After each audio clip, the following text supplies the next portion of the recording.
వివిధ రకాలైన పంటలను మనం చూసాము. వరి చూసుకుంటే సూటి రకాలు అనేటివి ఉంటాయి మనకు. పత్తిలో మనకు సంకర రకాలు ఉన్నాయి. అదేవిధంగా మొక్కజొన్నలో కూడా సంకర రకాలు ఉన్నాయి. సూటి రకాలు ప్రస్తుతం మార్కెట్లో చాలా తక్కువ. సంకర రకాలంటే ఆడ మగ రెండు పేరెంట్స్ని క్రాస్ చేయగా వచ్చిన దాన్ని మనం సంకర రకం అంటాము. సో ఆ సంకర రకాన్ని మనము రైతులకు అందిస్తున్నాం. దట్ ఈస్ మనం రైతులు సోయింగ్ చేసుకోవడానికి ఉపయోగించేది సంకర రకం.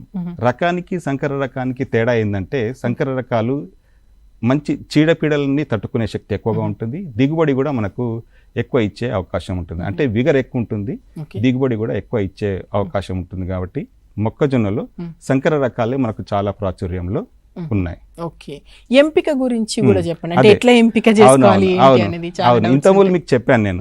సో ఎంపిక విషయంలో వస్తే రైతు స్వల్పకాలిక రకాలు వేసుకోవాలన్నా అంటే లేట్ అవుతుందా మొదలేసుకుంటారా?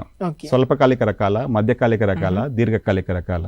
సో దీర్ఘకాలిక రకాలు అయితే ఒకవేళ సో మనం నేలల నల్ల నేలలు, నల్లరేగడి నేలలు, నల్ల నేలలు ఎన్నుకొని నీటి వసతి 1-2 తడులు ఉండాలి.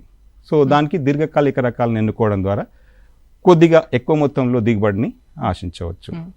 అలాంటి లేని పరిస్థితుల్లో ఒక 3-4 తడులు ఇచ్చుకోగలుగుతాము అని అనుకుంటే ఈ ఎర్రచలక నేలల్లో కూడా మనము మంచి నేలల్లో కూడా వీటిని విత్తుకోవచ్చు. అయితే ఈ ఏ రకాలైన నేలలైనా సరే చౌడు నేలల్లో మాత్రం మనము దీన్ని విత్తుకోకూడదు. ఒకటి. రెండవది మురుగునీటి సౌకర్యం. అంటే ఎక్కువ వర్షం వచ్చినప్పుడు మనం నీళ్లు 15 days 1 month నిలుస్తున్నాయి అనుకోండి, అది మొక్క చనిపోతుంది. సో అలాంటి అంటే చౌడు నేలలు ఉండకూడదు. సో మురుగునీటి సౌకర్యం తీసే సౌకర్యం ఉన్న నేలలు మనం బాగా ఈ పంటకి అధిక దిగుబడిని ఇవ్వడానికి అవకాశం ఉంటుంది. అయితే మీరు ఇంతకుముందు అడిగినట్టు రకాల ఎంపిక వస్తే ఆ రకాల ఎంపికలో మన బయట దాదాపు ప్రైవేట్ కంపెనీస్ ఒక 100-150 దాకా ఉన్నాయి. సో ఏ ప్రైవేట్ కంపెనీ తీసుకున్నా సరే జాతీయ స్థాయిలో నోటిఫై చేసి విడుదలైనటువంటి రకాలని మనం ఎంచుకోగలిగితే, సో మంచి కంపెనీస్ ఎంచుకోగలిగితే వాటి నాణ్యత ఎక్కువగా ఉండి మనకు దిగుబడి ఎక్కువ రావడానికి అవకాశం ఉంటుంది. రైతు సోదరులు కూడా వాళ్ళ పొలాల్లో ఇవన్నీ టెస్ట్ చేసుకోవాలి ప్రతి సంవత్సరం. సో ఏ రకమైనటువంటి కంపెనీ ఎలాంటి హైబ్రిడ్స్ని ఇస్తున్నాయి, సో అవి మనకు 2-3 రకాలు టెస్ట్ చేసుకుంటే ఏది ఎక్కువ దిగుబడిని ఇస్తుంది. సో దాన్ని బట్టి వాళ్ళ వాతావరణ పరిస్థితులకు అనుకూలంగా ఆ హైబ్రిడ్ని నెక్స్ట్ టైం కానీ ఈసారి కానీ మనం వాడుకోవడానికి ఎక్కువ అవకాశం ఉంటుంది. సో నేను ఇప్పుడు చెప్పింది చాలా ప్రైవేట్ హైబ్రిడ్స్. అయితే మనం ప్రొఫెసర్ జయశంకర్ వ్యవసాయ విశ్వవిద్యాలయం నుంచి కూడా విడుదల చేయబడినటువంటి మంచి రకాలను కూడా ఉన్నాయి.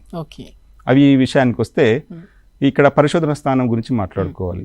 మన రాజేంద్ర నగర్లో మొక్కజొన్న అమ్మిన పరిశోధన స్థానం ఉంది హైదరాబాద్లో. సో దాంట్లో మనకు DHM 117 అనే ఒక రకం, మరియు DHM 121 అనే రకము, ఈ రీసెంట్గా 206 DHM 206 అనే రకాలు మంచి దిగుబడులను ఇచ్చే రకాలు నాటి ఇవన్నీ కూడా. ఇకపోతే ఇంకొక పరిశోధన స్థానము మనకి కరీంనగర్లో ఉందండి.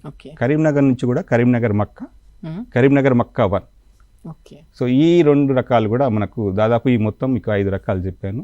సో ఫస్ట్ 3 రకాలు అయితే మన రాజేంద్ర నగర్లో సెంటర్ నుంచి కానీ, కరీంనగర్ వాసులు అయితే కరీంనగర్ ఏరియాలో ఉన్నటువంటి మొక్కలు ఇప్పుడు చెప్పినటువంటి రకాలని మనం ఎన్నుకోవడం ద్వారా మంచి దిగుబడులని పొందవచ్చు. ఇప్పుడు మీకు చెప్పింది నేను సాధారణంగా అందరూ వేసుకునే రకాలు. ఇంతకుముందు మీకు చెప్పాను, మీకు పాప్కార్న్ ఉంది, స్వీట్ కార్న్ ఉంది, వాటికి కూడా రకాలు ఉన్నాయి. సో మన రాజేంద్ర నగర్ నుంచి విడుదల చేసినటువంటి అంబర్ పాప్కార్న్, ఇంకొకటి హైబ్రిడ్ పాప్కార్న్ హైబ్రిడ్ 6 అనేది ఒకటి ఉంది. సో ఇవి 2 కూడా మంచి దిగుబడులను ఇస్తాయి.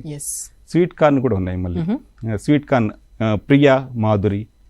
సో ఇవన్నీ కూడా మనకు మంచి దిగుబడులను ఇచ్చే రకాలు.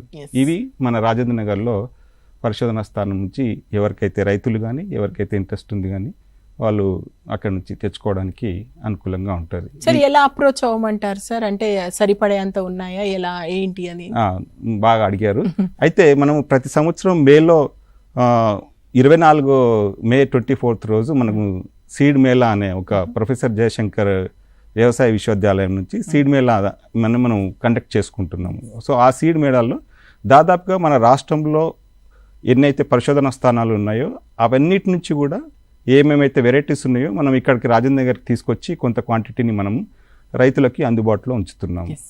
సో ఇవే కాకుండా రైతులు వాళ్ళ ప్లేస్లలో అంటే for example Rajendra Nagar area చుట్టుపక్కల అయితే రాజేంద్ర నగర్, సో మహబూబ్నగర్ చుట్టుపక్కల అయితే పాలెం పరిశోధన స్థానం ఉంది, సో తాండూరు చుట్టుపక్కల తాండూరు పరిశోధన, అట్లా ప్రతి పాత డిస్టిక్స్లో ప్రతి డిస్టిక్లో 1-2 రీసెర్చ్ స్టేషన్స్ ఉన్నాయి.